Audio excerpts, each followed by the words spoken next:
The 7 habits of highly effective people. क्या आपने कभी सोचा है कि सफल और प्रभावशाली लोग दूसरों से अलग क्या करते हैं? क्या कोई ऐसी रणनीति है जो हमें व्यक्तिगत और पेशेवर जीवन में अधिक प्रभावी बना सके? स्टीफन आर कोवी की प्रसिद्ध पुस्तक the 7 habits of highly effective people हमें ये सिखाती है कि असली सफलता केवल चतुरता या तकनीकी कौशल से नहीं आती, बल्कि ये हमारे चरित्र, सिद्धांतों और आदतों पर आधारित होती है। ये पुस्तक न केवल सफलता की सतही परिभाषा को चुनौती देती है, बल्कि हमें दीर्घकालिक व्यक्तिगत विकास और प्रभावशीलता के लिए एक ठोस मार्गदर्शन भी देती है। ये पुस्तक हमें 3 मुख्य चरणों में आगे बढ़ना सिखाती है। 1. व्यक्तिगत विजय, प्राइवेट विक्ट्री। पहले स्वयं पर नियंत्रण पाए। 2. सार्वजनिक विजय, पब्लिक विक्ट्री। प्रभावी संबंध बनाएं और टीम वर्क को अपनाएं। 3. निरंतर विकास, रिन्यूअल। अपने शरीर, मन, रिश्तों और आत्मा को मजबूत करें। इस किताब में 7 शक्तिशाली आदतें दी गई हैं जो हमें अपने दृष्टिकोण को बदलने, अपनी प्राथमिकताओं को समझने और अपने रिश्तों को बेहतर बनाने में मदद करती हैं। ये आदतें हमें महान व्यक्तित्व, प्रभावशाली नेतृत्व और संतुलित जीवन की ओर ले जाती हैं। अब हम विस्तार से इन 7 प्रभावशाली आदतों को समझेंगे और देखेंगे कि इन्हें अपने जीवन में लागू कर हम कैसे अधिक प्रभावशाली और सफल बन सकते हैं। आइए शुरुआत करते हैं। आदत 1, प्रोएक्टिव बने, अपने जीवन की जिम्मेदारी ले। क्या आपकी जिंदगी आपके अपने हाथ में है? क्या आप वही जीवन जी रहे हैं जो आप चाहते थे, या फिर आपके हालात और दूसरे लोग आपकी जिंदगी का नियंत्रण कर रहे हैं? अगर आपको लगता है कि जीवन में आपको वही मिलता है जो परिस्थितियां और लोग तय करते हैं, तो ये आदत आपकी सोच को पूरी तरह बदल देगी। बी प्रोएक्टिव यानी प्रोएक्टिव बनना इस किताब की पहली और सबसे महत्वपूर्ण आदत है। ये आदत हमें सिखाती है कि हमारे जीवन के निर्णय हमारे अपने हाथ में होते हैं। प्रोएक्टिव बनना क्या है? जब आप प्रोएक्टिव होते हैं तो आप परिस्थितियों का शिकार नहीं बनते, बल्कि आप खुद तय करते हैं कि किसी स्थिति में आपको कैसे प्रतिक्रिया देनी है। आपका व्यवहार आपके मूल्यों और सिद्धांतों पर आधारित होता है, न कि बाहरी परिस्थितियों पर। इसके विपरीत रिएक्टिव, रिएक्टिंग लोग हमेशा अपने हालात और भावनाओं के हिसाब से प्रतिक्रिया देते हैं। वे कहते हैं, मेरी किस्मत ही खराब है, मेरे पास कोई और विकल्प नहीं था। अगर वो बदल जाए तो मेरी जिंदगी बेहतर हो जाएगी। लेकिन प्रोएक्टिव लोग ये मानते हैं कि मेरी जिंदगी मेरी जिम्मेदारी है, मैं ही अपने भाग्य का निर्माता हूं। 1. प्रतिक्रिया और पहल में अंतर, रिएक्टिंग वर्सेस टेकिंग इनिशिएटिव। एक साधारण उदाहरण लीजिए। मान लीजिए आप कार चला रहे हैं और अचानक बारिश शुरू हो जाती है।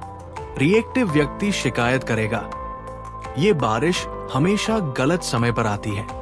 प्रोएक्टिव व्यक्ति तुरंत अपने विंडशील्ड वाइपर चालू करेगा और बारिश में गाड़ी चलाने की रणनीति बनाएगा। यही प्रोएक्टिव सोच है। बाहरी हालात को दोष देने के बजाय आप समाधान पर ध्यान दें। रिएक्टिव लोग अपनी भावनाओं और हालात के अनुसार जीते हैं। प्रोएक्टिव लोग अपने मूल्यों और सिद्धांतों पर चलते हैं। 2. प्रभाव का क्षेत्र और चिंता का क्षेत्र, circle of influence versus circle of concern. Stephen Covey हमें 2 सर्कल समझाते हैं। चिंता का क्षेत्र, सर्कल ऑफ कंसर्न, इसमें वे चीजें आती हैं जिन पर हमारा नियंत्रण नहीं है, जैसे मौसम, सरकार की नीतियां, दूसरे लोगों का व्यवहार, देश की अर्थव्यवस्था। प्रभाव का क्षेत्र, सर्कल ऑफ इन्फ्लुएंस, इसमें वे चीजें आती हैं जिन पर हम नियंत्रण रख सकते हैं, जैसे हमारा व्यवहार, हमारी मेहनत, हमारी सोच और निर्णय। रिएक्टिव लोग ज्यादातर अपना समय चिंता के क्षेत्र में बिताते हैं। वे उन चीजों की शिकायत करते रहते हैं जो उनके नियंत्रण में नहीं है। प्रोएक्टिव लोग अपना ध्यान प्रभाव के क्षेत्र पर लगाते हैं। वे सोचते हैं मैं क्या कर सकता हूं और उस पर काम करते हैं। प्रोएक्टिव लोग छोटी छोटी सकारात्मक आदतों से अपने प्रभाव के क्षेत्र को बड़ा करते जाते हैं। 3. प्रोएक्टिव भाषा अपनाएं। Change your language, change your life. हमारी भाषा हमारे सोचने के तरीके को दर्शाती है। इसलिए स्टीफन कोवी कहते हैं कि हमारी शब्दावली प्रोएक्टिव होनी चाहिए। रिएक्टिव भाषा, मैं कुछ नहीं कर सकता, मेरे पास कोई विकल्प नहीं है, ऐसा करना मेरी मजबूरी है। प्रोएक्टिव भाषा, मैं इस समस्या का हल निकाल सकता हूं, मेरे पास हमेशा कोई न कोई विकल्प होता है, मैं खुद अपने निर्णय ले सकता हूं। शब्दों की ये छोटी सी आदत हमारे सोचने और काम करने के तरीके को पूरी तरह बदल सकती है। 4. असली उदाहरण अब्राहम लिंकन की प्रोएक्टिविटी। अमेरिका के प्रसिद्ध राष्ट्रपति अब्राहम लिंकन एक गरीब परिवार में जन्मे थे। उनके पास कोई औपचारिक शिक्षा नहीं थी, लेकिन वे प्रोएक्टिव थे। उन्होंने स्वयं अध्ययन किया, किताबें पढ़ी, अपने नेतृत्व कौशल को विकसित किया और अंततः अमेरिका के महानतम राष्ट्रपति बने। अगर वे रिएक्टिव सोचते तो वे गरीबी को दोष देकर हार मान लेते, लेकिन उन्होंने प्रोएक्टिव तरीके से अपनी तकदीर खुद बनाई। 5. कैसे बने proactive? Practical steps to be proactive. अपनी भाषा बदलें, हमेशा मैं कर सकता हूं वाली सोच अपनाएं। बाहरी चीजों को दोष देना बंद करें, खुद को जिम्मेदार मानें। प्रभाव के क्षेत्र सर्कल ऑफ इन्फ्लुएंस पर ध्यान दें। जो आपके हाथ में है उसे बेहतर करें। लंबे समय की सोच अपनाएं। आज के फैसले आपके भविष्य को बदल सकते हैं। हर परिस्थिति में सोच समझकर प्रतिक्रिया दें। जल्दबाजी में भावनात्मक निर्णय न लें। निष्कर्ष, आपकी जिंदगी आपके हाथ में है। दुनिया में 2 तरह के लोग होते हैं, एक जो हालात को दोष देते हैं और दूसरे जो हालात बदलने के लिए खुद को बदलते हैं। स्टीफन कोवी की ये पहली आदत हमें अपनी सोच और व्यवहार को बदलकर अपने भाग्य का निर्माता बनने की ताकत देती है। जब आप प्रोएक्टिव बनते हैं तो आप अपनी जिंदगी के असली मालिक बन जाते हैं। अब आप खुद से पूछिए, मैं अपनी जिंदगी में कितना प्रोएक्टिव हूं और आज से मैं इसे कैसे लागू कर सकता हूं? सफलता आपके कदम चूमेगी जब आप अपनी जिंदगी के स्वयं निर्माता बनेंगे। आदत 2, अंत को ध्यान में रखकर शुरुआत करें। Begin with the end in mind. क्या आपने कभी सोचा है कि आपकी जिंदगी का असली मकसद क्या है? क्या आप अपने भविष्य की दिशा को स्पष्ट रूप से देख सकते हैं? क्या आपके पास कोई ऐसा मिशन है जो आपके हर छोटे बड़े फैसले को प्रभावित करता हो? The 7 habits of highly effective people की दूसरी आदत हमें सिखाती है कि हमें अपने जीवन की दिशा स्पष्ट करनी होगी, तभी हम सही निर्णय ले सकेंगे। अगर हम बिना किसी उद्देश्य के चलते हैं तो हम किसी भी दिशा में भटक सकते हैं। इस आदत को अपनाने का अर्थ है कि हम अपने जीवन के लक्ष्य को पहले से स्पष्ट कर लें और उसी के अनुसार अपने कदम उठाएं। एक छोटी कल्पना करें, आपकी खुद की अंतिम यात्रा। एक पल के लिए कल्पना करें कि आप अपने ही अंतिम संस्कार में खड़े हैं। आपके परिवार, दोस्त, सहकर्मी और प्रियजन वहां मौजूद है। वे आपके बारे में क्या कह रहे हैं? क्या वे कह रहे हैं कि आप एक अच्छे इंसान थे जिन्होंने समाज के लिए कुछ किया, या फिर वे कह रहे हैं कि आप हमेशा व्यस्त रहते थे लेकिन अपने करीबी रिश्तों के लिए समय नहीं निकाल पाए? आप कैसे याद किए जाना चाहेंगे? यही सोच ही इस आदत का मूल है। अपने जीवन के अंतिम लक्ष्य को समझें और उसी के अनुसार जीवन जिए। अगर हम अभी से सोच लें कि हमारी जिंदगी में असली मायने क्या रखते हैं, तो हम अपने फैसले, प्राथमिकताएं और आदतें उसी के अनुसार बना सकते हैं। 1. जीवन का एक स्पष्ट उद्देश्य बनाना। Define your life's purpose. हम में से ज्यादातर लोग दूसरों के बनाए नियमों के अनुसार चलते हैं। अच्छी नौकरी मिले, पैसा कमाए, परिवार चलाए, सेवानिवृत्ति के बाद आराम करें। लेकिन क्या यही असली खुशी और संतोष देता है? स्टीफन कोवी कहते हैं कि हमें जीवन के लिए अपना स्वयं का मिशन तय करना चाहिए, बजाय इसके कि समाज या हालात हमें दिशा दें। आपके जीवन का असली उद्देश्य क्या है? आप क्या हासिल करना चाहते हैं? आपकी प्राथमिकताएं क्या है? जब आप अपने जीवन के अंतिम लक्ष्य को स्पष्ट कर लेते हैं, तो आपका हर निर्णय आसान हो जाता है। 2. व्यक्तिगत mission statement, personal mission statement बनाना। स्टीफन कोवी हमें सलाह देते हैं कि हम एक व्यक्तिगत मिशन स्टेटमेंट लिखें। ये एक ऐसी गाइडलाइन होती है जो हमें हर स्थिति में सही निर्णय लेने में मदद करती है। कैसे लिखें अपना मिशन स्टेटमेंट? 1. अपनी मूलभूत मान्यताओं को पहचानें। क्या आप परिवार को सबसे ज्यादा महत्व देते हैं? क्या आप समाज सेवा करना चाहते हैं? क्या आपके लिए व्यक्तिगत विकास सबसे महत्वपूर्ण है? 2. अपने दीर्घकालिक लक्ष्य लिखें। आप अपने करियर में कहां पहुंचना चाहते हैं? आप अपने रिश्तों को कैसा बनाना चाहते हैं? आप अपने स्वास्थ्य और मानसिक शांति को कैसे बनाए रखना चाहते हैं? 3. अपनी प्राथमिकताओं को तय करें। क्या आप अपने जीवन का नियंत्रण खुद रखना चाहते हैं या परिस्थितियों के अनुसार बहना चाहते हैं? क्या आप हर दिन अपने असली उद्देश्य के करीब जाने के लिए काम कर रहे हैं? उदाहरण, मेरा उद्देश्य एक ईमानदार, दयालु और आत्मनिर्भर व्यक्ति बनना है। मैं अपने परिवार, समाज और अपने करियर में संतुलन बनाए रखूंगा। मैं अपनी जिंदगी के हर फैसले को इस सोच के आधार पर लूंगा कि ये मुझे मेरे दीर्घकालिक लक्ष्यों के करीब ले जाएगा। जब आपका मिशन स्पष्ट होता है, तो छोटे छोटे फैसले भी सही दिशा में जाने लगते हैं। 3. सक्रियता से अपने लक्ष्य को लागू करें। Actively align your goals. एक अच्छी योजना बनाने के बाद उसे लागू करना भी जरूरी है। क्या करें? हर दिन अपने मिशन स्टेटमेंट की समीक्षा करें। 4. Begin with the end in mind को कैसे अपनाएं? How to apply this habit in life.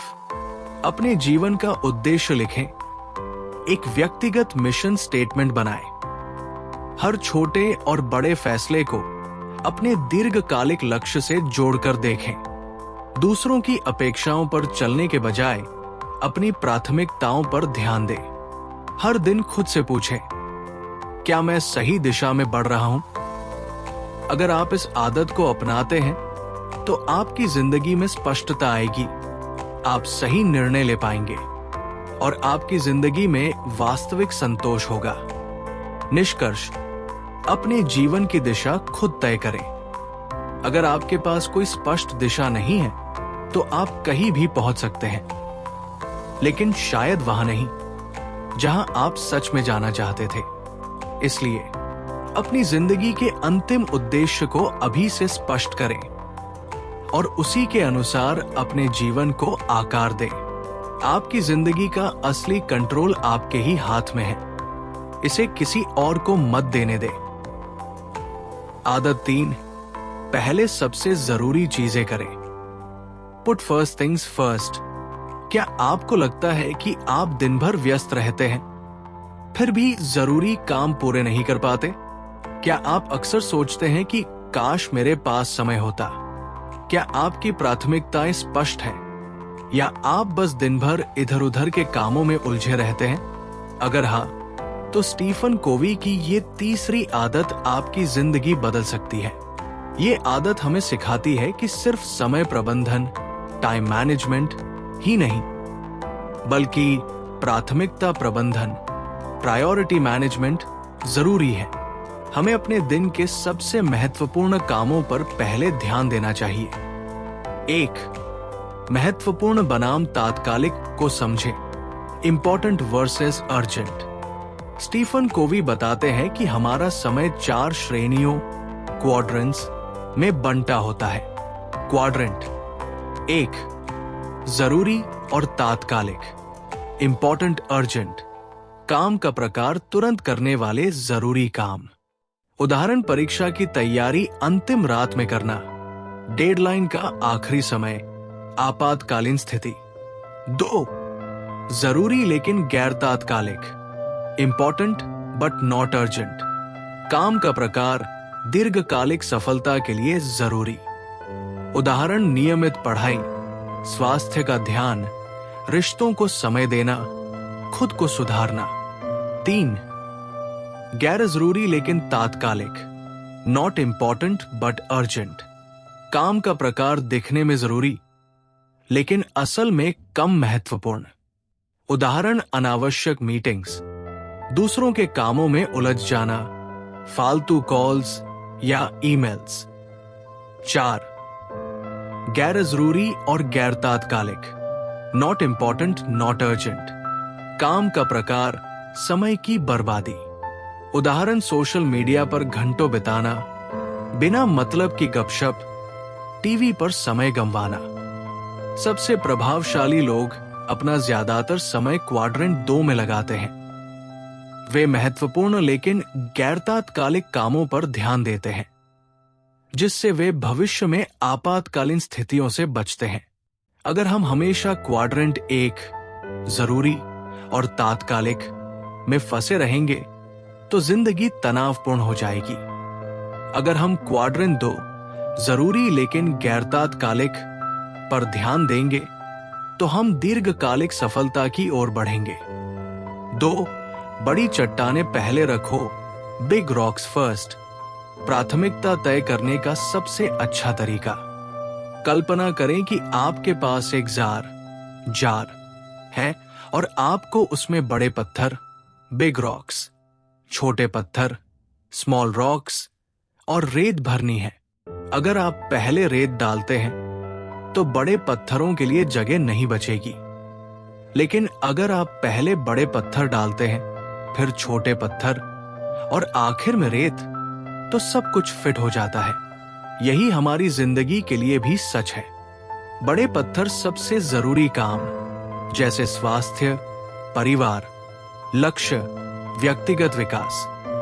छोटे पत्थर दैनिक जरूरी कार्य जैसे ऑफिस का काम, बिल भरना, ईमेल्स चेक करना। रेत छोटी मोटी व्यस्तताएं, सोशल मीडिया, मनोरंजन, फालतू बातें। अगर आप पहले अपने बड़े पत्थर तय कर लें तो बाकी चीजें अपने आप व्यवस्थित हो जाएंगी। उदाहरण, स्वास्थ्य, व्यायाम और सही खानपान को प्राथमिकता दें। करियर, सीखने और स्किल्स डेवलप करने का समय निकालें। रिश्ते, परिवार और दोस्तों को समय दें। सवाल यह है, क्या आप अपने बड़े पत्थर पहले रख रहे हैं? 3, साप्ताहिक योजना बनाएं। Plan your week effectively. हर रविवार या सोमवार सुबह अपने सप्ताह की योजना बनाइए। 3 आसान स्टेप्स। अपने बड़े पत्थर, टॉप प्रायोरिटीज तय करें। अपने कैलेंडर में उनके लिए समय निर्धारित करें। छोटी मोटी चीजों को उनके आसपास समायोजित करें। याद रखें, मत कहें मेरे पास समय नहीं है, कहें मैं अपने सबसे जरूरी काम के लिए समय निकालूंगा। 4, कहने से नहीं, करने से फर्क पड़ता है।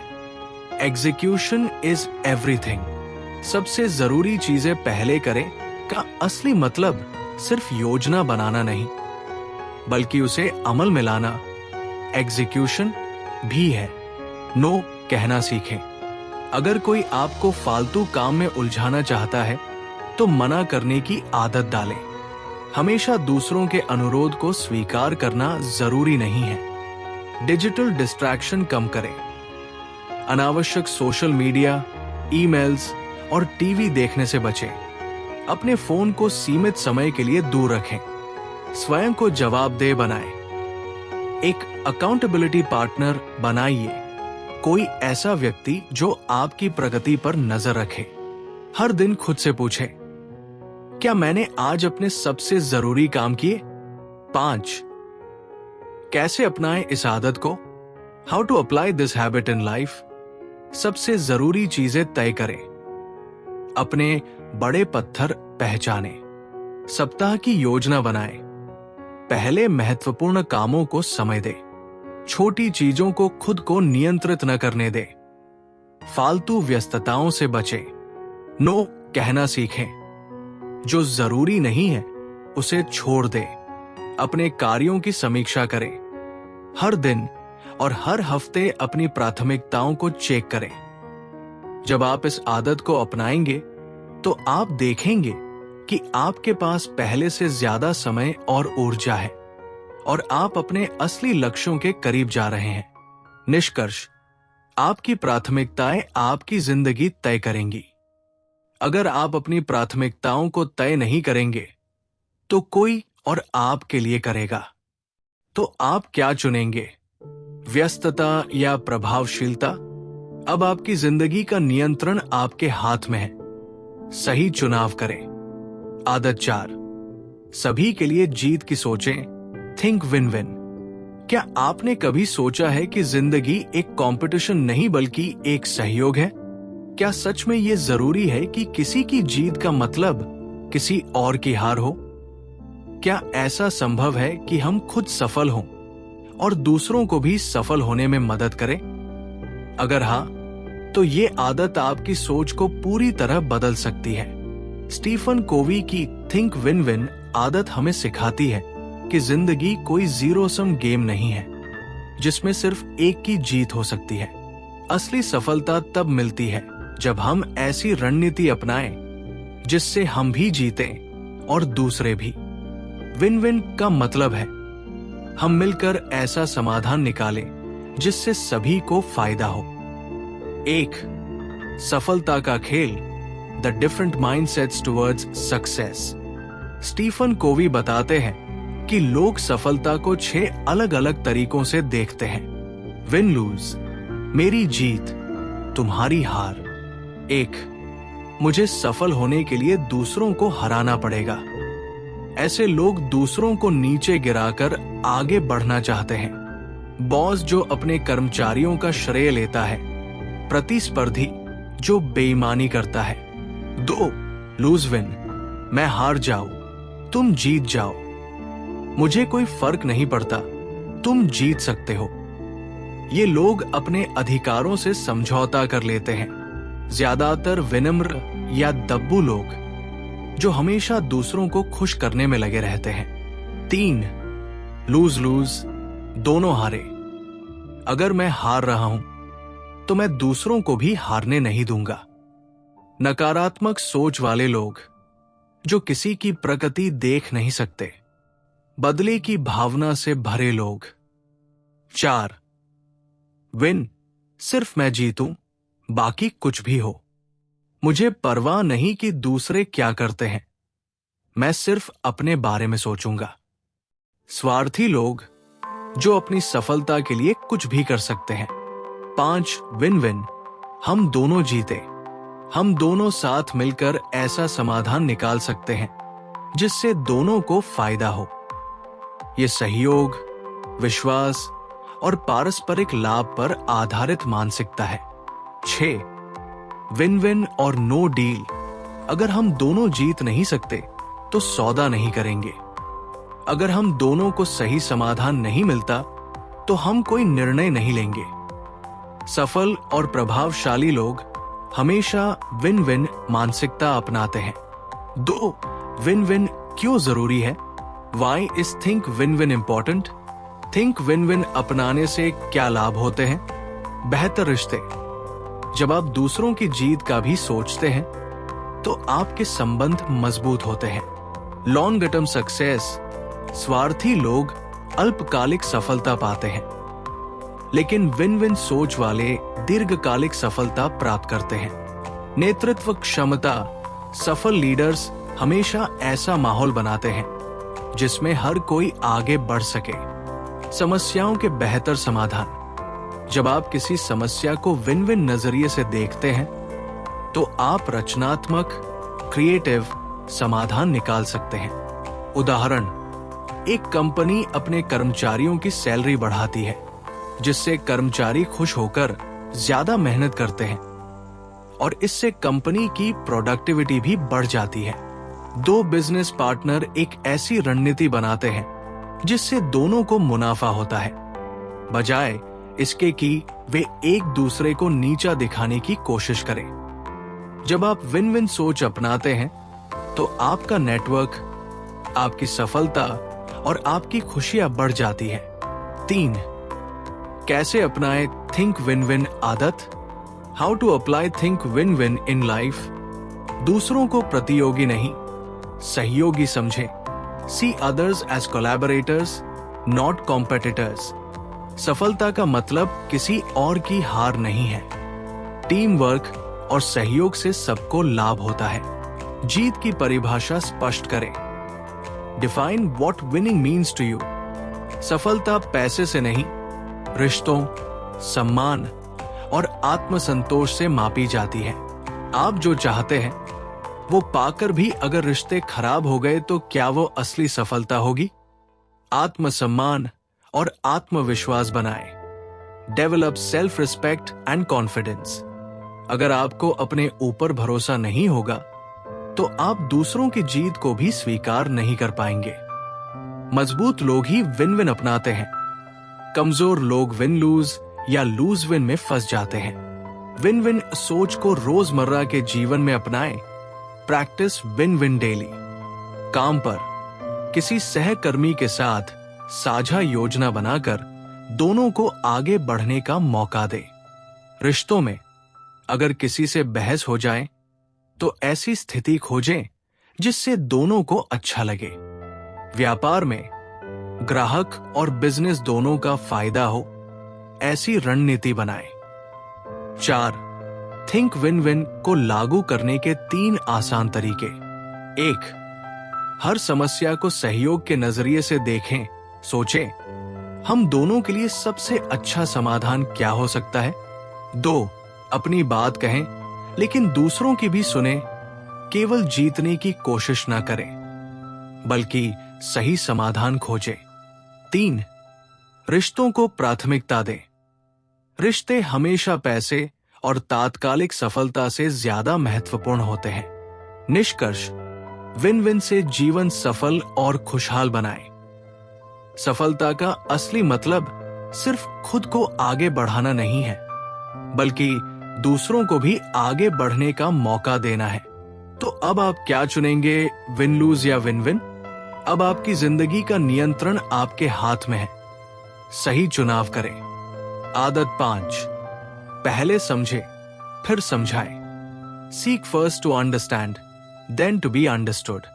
क्या आपको कभी ऐसा महसूस हुआ है कि लोग आपकी बात ठीक से नहीं समझते? क्या आप अपनी बात कहने की इतनी जल्दी में रहते हैं कि दूसरों को सुन ही नहीं पाते? क्या आप सच में समझते हैं कि सामने वाला क्या महसूस कर रहा है? अगर नहीं, तो ये आदत आपकी जिंदगी पूरी तरह बदल सकती है। स्टीफन कोवी की seek first to understand then to be understood आदत हमें सिखाती है कि दूसरों को सही से समझे बिना हम खुद को सही तरीके से व्यक्त नहीं कर सकते। ज्यादातर लोग सिर्फ जवाब देने के लिए सुनते हैं, ना कि सच में समझने के लिए।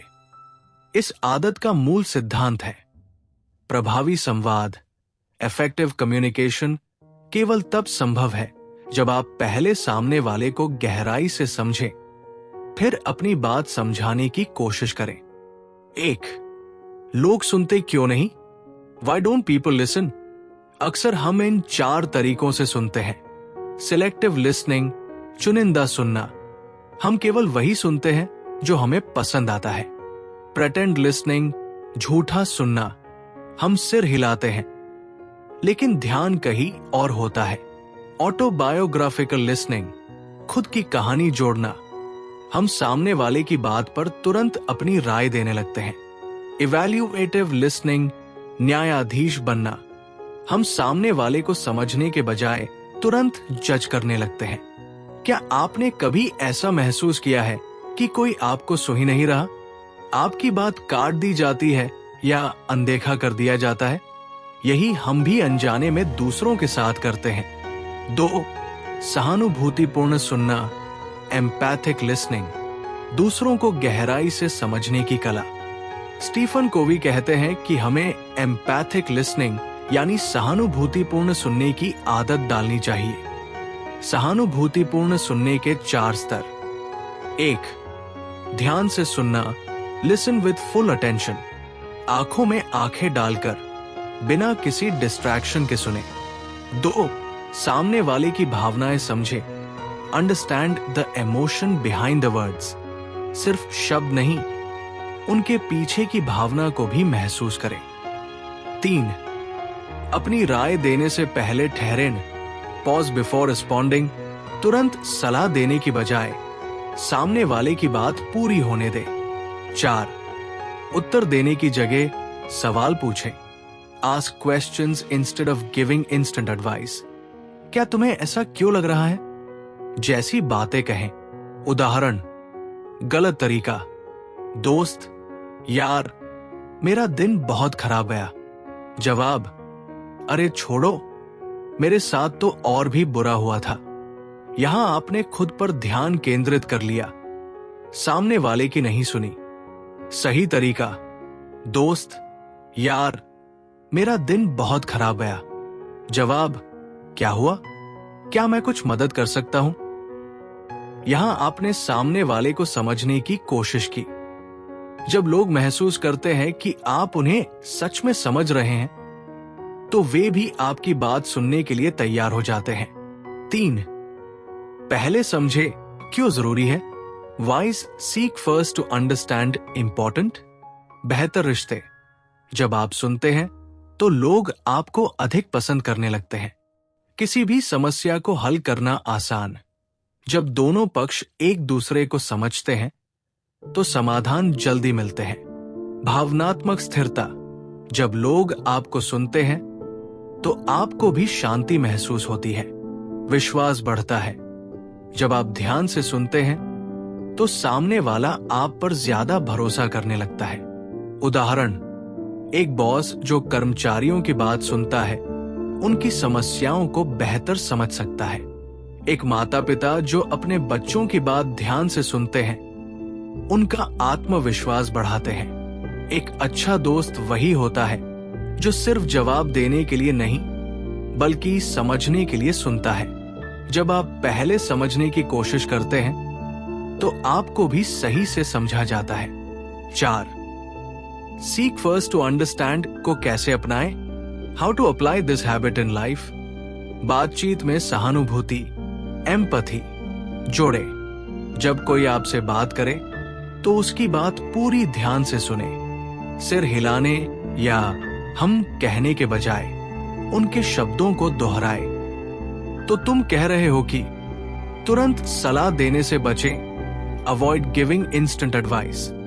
जब कोई आपको अपनी समस्या बताए तो तुरंत मुझे पता है तुम्हें क्या करना चाहिए न कहें।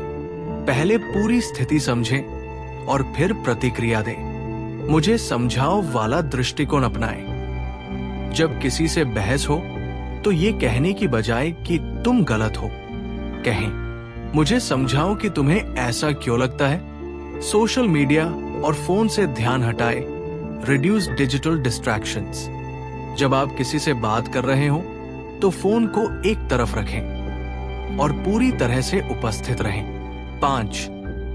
सीक फर्स्ट टू अंडरस्टैंड को लागू करने के 3 आसान तरीके। 1. हर दिन कम से कम एक व्यक्ति की पूरी बात ध्यान से सुने। 2. सलाह देने से पहले 5 सेकंड रुके और सोचे, क्या मैं पहले पूरी तरह समझ गया हूं। 3. जब किसी से बहस हो तो पहले उनकी सोच को समझने की कोशिश करें। सुनने की कला सीखें और दुनिया आपको सुनेगी। अगर आप दूसरों को पहले समझने की कोशिश करेंगे तो लोग भी आपको सही से समझने के लिए तैयार होंगे। तो अब आप क्या चुनेंगे? जल्दी जल्दी अपनी बात कह देना या पहले दूसरों को समझना? अब आपकी जिंदगी का नियंत्रण आपके हाथ में है। सही चुनाव करें। आदत 6, समन्वय बनाएं। सिनर्जाइज, टीम वर्क और सहयोग की शक्ति। क्या आपने कभी सोचा है कि हम अकेले जितना कर सकते हैं उससे कहीं ज्यादा हम मिलकर कर सकते हैं? क्या आपने महसूस किया है कि जब लोग आपस में सहयोग करते हैं तो नए और बेहतर समाधान निकलते हैं? क्या आप अपनी टीम, रिश्तों और कार्यस्थल पर बेहतर तालमेल बनाना चाहते हैं? अगर हाँ, तो ये आदत आपको जिंदगी में बड़े बदलाव ला सकती है। स्टीफन कोवी की सिनर्जाइज आदत हमें सिखाती है कि जब हम टीम वर्क और सहयोग से काम करते हैं तो हम अकेले किए गए काम से कहीं बेहतर परिणाम प्राप्त कर सकते हैं। इस आदत का मूल सिद्धांत है 1+1 3 या उससे भी अधिक। 1. सिनर्जी क्या है? What is synergy? सिनर्जी का मतलब ये नहीं कि सिर्फ साथ में काम करना, बल्कि ऐसा तालमेल बनाना जिससे सभी को ज्यादा फायदा हो। संपूर्ण उसके हिस्सों के योग से अधिक होता है। यानी अगर 2 लोग मिलकर कोई काम करते हैं तो वे अकेले किए गए काम से कहीं अधिक बेहतर परिणाम ला सकते हैं। उदाहरण, अगर एक ईंट से 10 किलो वजन उठाया जा सकता है और दूसरी ईंट भी 10 किलो वजन उठा सकती है, तो दोनों को मिलाकर वे 20 किलो से भी अधिक उठा सकते हैं।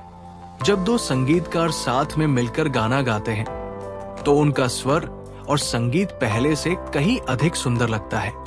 सिनर्जी तब बनती है जब लोग अपने विचारों, क्षमताओं और अनुभवों को मिलाकर कुछ नया और बेहतर बनाते हैं। 2. सिनर्जी क्यों जरूरी है? Why is synergy important? Synergy अपनाने से क्या लाभ होते हैं? बेहतर समाधान, बेटर सॉल्यूशंस। जब अलग अलग दृष्टिकोण मिलते हैं तो नए और बेहतर समाधान निकलते हैं। रचनात्मकता बढ़ती है। क्रिएटिविटी इंक्रीसेस। जब लोग खुलकर चर्चा करते हैं तो नए विचार आते हैं। टीम वर्क मजबूत होता है। Stronger team work. जब लोग एक दूसरे की ताकतों को पहचानते हैं तो वे मिलकर शानदार परिणाम देते हैं। संबंध मजबूत होते हैं। Stronger relationships. जब आप दूसरों की राय का सम्मान करते हैं तो आपसी विश्वास बढ़ता है।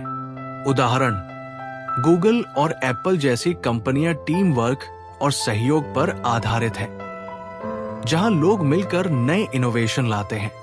महान वैज्ञानिक टीमों ने मिलकर ही नए आविष्कार किए हैं। खेलों में भी कोई अकेला खिलाड़ी नहीं जीतता, एक मजबूत टीम ही सफलता दिलाती है। जब लोग सहयोग से काम करते हैं तो वे असंभव को भी संभव बना सकते हैं। 3. सिनर्जी बनाने के 3 महत्वपूर्ण सिद्धांत। 3 key principles of synergy. मतभेदों को स्वीकारें। Embrace differences. हम सभी अलग अलग सोचते हैं, लेकिन यही विविधता हमें मजबूत बनाती है। अगर हर कोई एक जैसा सोचता तो नए विचार कभी नहीं आते। हमें मतभेदों को समस्या नहीं बल्कि शक्ति के रूप में देखना चाहिए। उदाहरण, एक इंजीनियर तकनीकी चीजों में अच्छा होता है, जबकि एक डिजाइनर रचनात्मकता में। जब दोनों मिलकर काम करते हैं तो एक शानदार उत्पाद बनता है। समाधान, लोगों की विविधता को अपनाएं और इसे ताकत बनाएं। खुले दिमाग से बातचीत करें। Communicate with an open mind.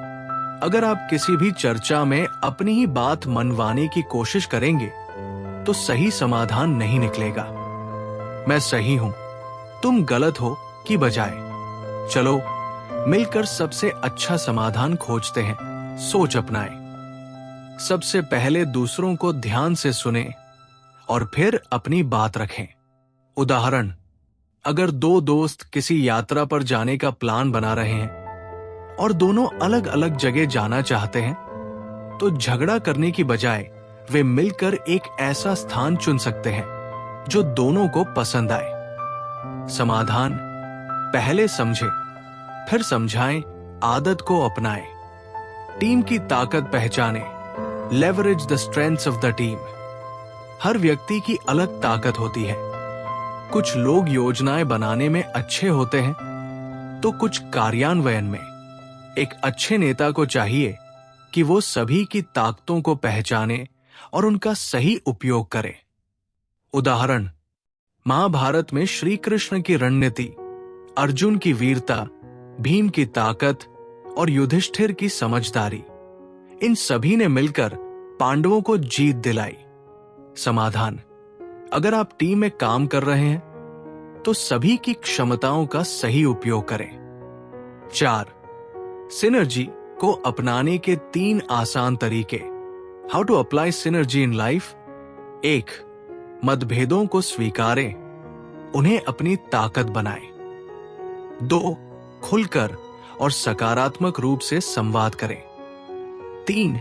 Team work में हर व्यक्ति की ताकत को पहचानें और उसका सही उपयोग करें। 5. सिनर्जी को रोजमर्रा की जिंदगी में कैसे अपनाएं।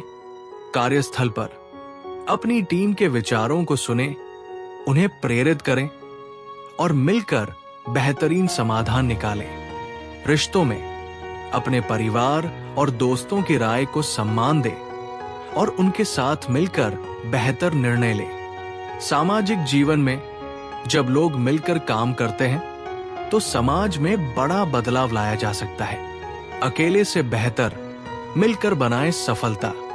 अगर आप तेज जाना चाहते हैं तो अकेले जाएं, लेकिन अगर आप दूर तक जाना चाहते हैं तो साथ चलें। तो अब आप क्या चुनेंगे? अकेले चलना या टीम वर्क से सफलता पाना? अब आपकी जिंदगी का नियंत्रण आपके हाथ में है। सही चुनाव करें। आदत 7, आरी को तेज करें।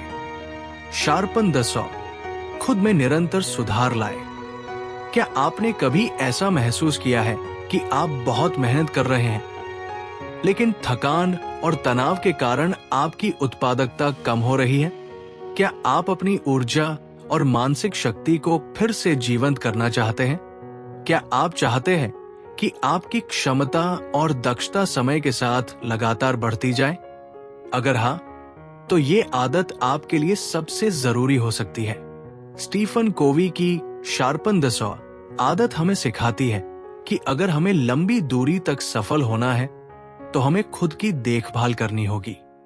जैसे एक लकड़हारा अपनी आरी को तेज किए बिना अधिक लकड़ी नहीं काट सकता, वैसे ही हम खुद को बिना तराशे लंबे समय तक प्रभावी नहीं रह सकते। इस आदत का मूल सिद्धांत है अपनी शारीरिक, मानसिक, भावनात्मक और आध्यात्मिक क्षमताओं को नियमित रूप से सुधारते रहना। 1. आरी को तेज करना क्या है? कल्पना करें कि एक आदमी जंगल में पेड़ काट रहा है। वो घंटों मेहनत करता है, लेकिन उसकी आरी तेज नहीं है, इसलिए उसे ज्यादा मेहनत करनी पड़ती है और नतीजा कम मिलता है। कोई व्यक्ति उसे सलाह देता है, क्यों ना आप अपनी आरी को तेज कर लें? लेकिन वो जवाब देता है, मेरे पास समय नहीं है, मुझे बहुत काम करना है। यही गलती हम अपनी जिंदगी में करते हैं। हम अपनी क्षमता को सुधारने के लिए समय नहीं निकालते और सोचते हैं कि हम जितना ज्यादा काम करेंगे उतना सफल होंगे। लेकिन असली सफलता अधिक काम करने में नहीं, बल्कि स्मार्ट काम करने में है। शार्पन द सॉ का मतलब है खुद को तराशना, अपनी क्षमताओं को बढ़ाना और अपनी ऊर्जा को बनाए रखना। 2. शार्पन द सॉ के 4 प्रमुख आयाम। The 4 dimensions of renewal. शारीरिक सुधार, फिजिकल रिन्यूअल, शरीर को ऊर्जा और ताकत दे।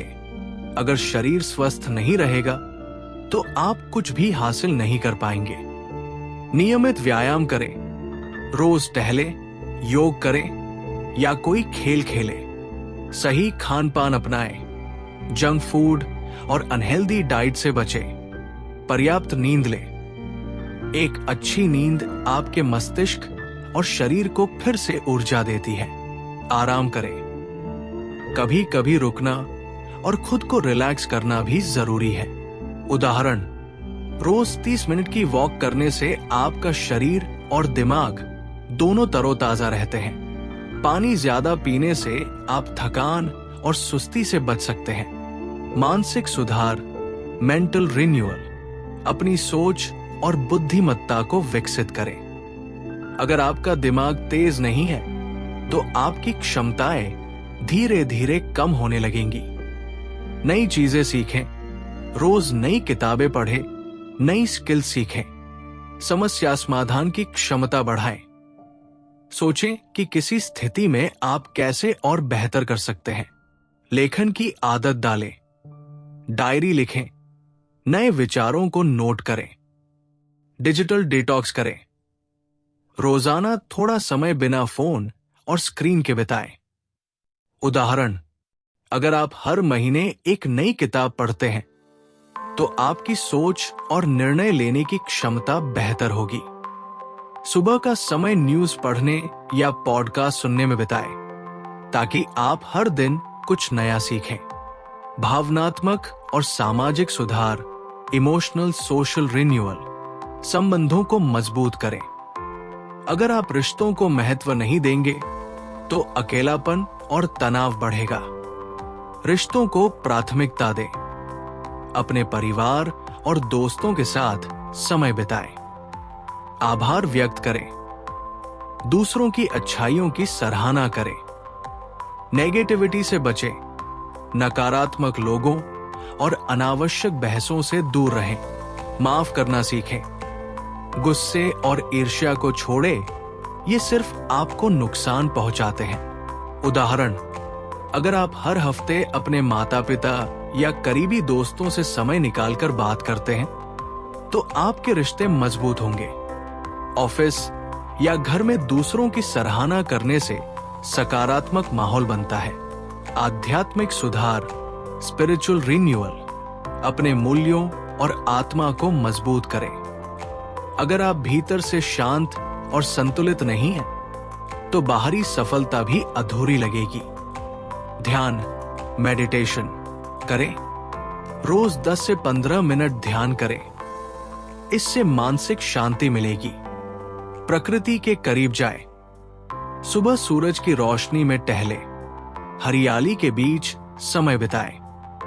आत्ममूल्य को पहचानें। खुद से पूछें, मेरे जीवन का असली उद्देश्य क्या है? सकारात्मकता अपनाएं। खुद को और दूसरों को प्रेरित करें। उदाहरण, रोज सुबह 10 मिनट की प्रार्थना या ध्यान करने से मानसिक तनाव कम होता है। हर दिन आत्ममूल्य, सेल्फ वर्थ की याद दिलाने वाले सकारात्मक वाक्य, अफर्मेशंस दोहराएं। 3. शार्पन द सॉ को अपनाने के 3 आसान तरीके। हर दिन कम से कम 30 मिनट अपने शरीर और मानसिक विकास के लिए दें। हफ्ते में कम से कम एक बार डिजिटल डिटॉक्स करें और प्रकृति के करीब जाएं। अपने रिश्तों और आध्यात्मिक शांति के लिए समय निकालें। 4. शार्पन द सॉ को रोजमर्रा की जिंदगी में कैसे अपनाएं? काम पर रोज नई चीजें सीखें, बेहतर योजनाएं बनाएं और ब्रेक लेकर खुद को रिचार्ज करें। रिश्तों में परिवार और दोस्तों के साथ क्वालिटी टाइम बिताएं। स्वास्थ्य में हर दिन हल्की एक्सरसाइज और सही खान पान अपनाएं। मानसिक शांति में रोज 10 मिनट ध्यान करें और खुद को समय दें। खुद में निवेश करें। सफलता आपके पीछे आएगी। अगर आप अपनी आरी को लगातार तेज नहीं करेंगे तो जल्द ही आप थक कर रुक जाएंगे। तो अब आप क्या चुनेंगे? बिना रुके भागते रहना या खुद को बेहतर बनाकर लंबी दूरी तक सफल होना? अब आपकी जिंदगी का नियंत्रण आपके हाथ में है। सही चुनाव करें। अब आपकी जिंदगी आपके हाथ में है। अगर आप अपनी आदतें बदलते हैं तो आप अपनी जिंदगी बदल सकते हैं। अगर आप अपनी प्राथमिकताएं बदलते हैं तो आप अपने भविष्य को आकार दे सकते हैं। अगर आप खुद को सुधारते रहते हैं तो आप वो सब कुछ हासिल कर सकते हैं जो आप सच में चाहते हैं। The 7 habits of highly effective people सिर्फ एक किताब नहीं है, ये जीवन जीने का एक तरीका है। ये हमें सिखाती है कि सफलता किसी बाहरी परिस्थिति से नहीं, बल्कि हमारे अपने अंदर से आती है। ये हमें बताती है कि हम परिस्थितियों के गुलाम नहीं हैं, बल्कि हम अपने भाग्य के स्वयं निर्माता हैं। क्या आपने महसूस किया कि ये आदतें आपकी जिंदगी को कैसे बदल सकती हैं? जब आप प्रोएक्टिव बनते हैं, तो आप परिस्थितियों से नहीं डरते, बल्कि अपने फैसलों से अपनी जिंदगी का निर्माण करते हैं। जब आप अंत को ध्यान में रखकर शुरुआत करते हैं, तो आपकी जिंदगी एक स्पष्ट दिशा में आगे बढ़ती है। जब आप पहले सबसे जरूरी चीजों को करते हैं, तो आप हमेशा सबसे महत्वपूर्ण कार्यों पर ध्यान देते हैं और व्यस्तता की जगह प्रभावशीलता चुनते हैं। जब आप सभी के लिए जीत की सोच अपनाते हैं, तो आप सफलता को व्यक्तिगत नहीं, बल्कि साझा उपलब्धि बनाते हैं। जब आप पहले समझते हैं, फिर समझाने की कोशिश करते हैं, तो आपके रिश्ते और संवाद गहरे और सार्थक बनते हैं। जब आप समन्वय और टीम वर्क को अपनाते हैं, तो आप अकेले से अधिक और बेहतर परिणाम प्राप्त करते हैं। जब आप आरी को तेज करते हैं, तो आप अपने शरीर, मन, भावनाओं और आत्मा को मजबूत करके दीर्घकालिक सफलता प्राप्त करते हैं। क्या आपको अब एहसास हो रहा है कि ये आदतें केवल कामयाबी के लिए नहीं हैं, बल्कि ये एक पूर्ण और संतुलित जीवन जीने की कुंजी है? अब क्या आप तैयार हैं अपनी जिंदगी को नई दिशा देने के लिए? क्या आप अपने जीवन के हर क्षेत्र में प्रोएक्टिव बनेंगे? क्या आप अपनी प्राथमिकताओं को फिर से निर्धारित करेंगे? क्या आप हर परिस्थिति में दूसरों को समझने और सहयोग करने का प्रयास करेंगे? क्या आप अपने शरीर, मन, रिश्तों और आत्मा को लगातार सुधारने के लिए प्रयास करेंगे? याद रखें, आपकी जिंदगी की दिशा आपके रोजमर्रा के छोटे छोटे फैसलों पर निर्भर करती है। छोटे बदलाव भी बड़े नतीजे ला सकते हैं। अगर आप इन आदतों को रोजमर्रा की जिंदगी में अपनाते हैं, तो आप न सिर्फ एक सफल, बल्कि एक संतुलित, खुशहाल और प्रेरणादायक जीवन जी सकते हैं। आज से अपनी जिंदगी को एक नई दिशा दें, सफलता की नहीं, संतुलित और पूर्ण जीवन की। अब समय आ गया है कि आप अपनी जिंदगी की बागडोर खुद संभालें। अब आपकी जिंदगी का नियंत्रण आपके हाथ में है। सही चुनाव करें,